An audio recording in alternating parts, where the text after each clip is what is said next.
বিশ্বকাপের এতদিন পর ফাঁস, আর্জেন্টিনাকে সুবিধা দেওয়ার বড় প্রমাণ সামনে। ফুটবল বিশ্বকাপ শেষ হলেও আর্জেন্টিনাকে ঘিরে বিতর্ক এখনো থামেনি। এবার সেই বিতর্কে নতুন মাত্রা যোগ করেছে ফুটবলের আইন প্রণয়নকারী সংস্থা ইন্টারন্যাশনাল ফুটবল অ্যাসোসিয়েশন বোর্ড বা IFAB।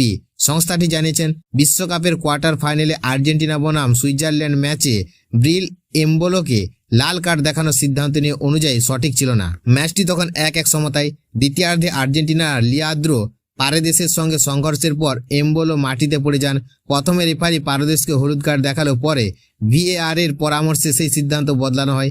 এরপর এমবোলোকে অভিনয়ের অভিযোগ দ্বিতীয় হলুদ কার্ড দেখানো হয়, যা লাল কার্ডে পরিণত হয়। ফলে সুইজারল্যান্ডকে বাকি সময় 10 জন নিয়ে খেলতে হয়।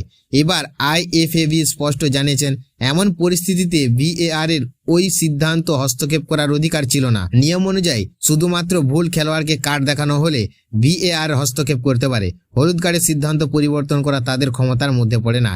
এই ব্যাখ্যার পর ফুটবল মহলে নতুন করে বিতর্ক শুরু হয়েছে।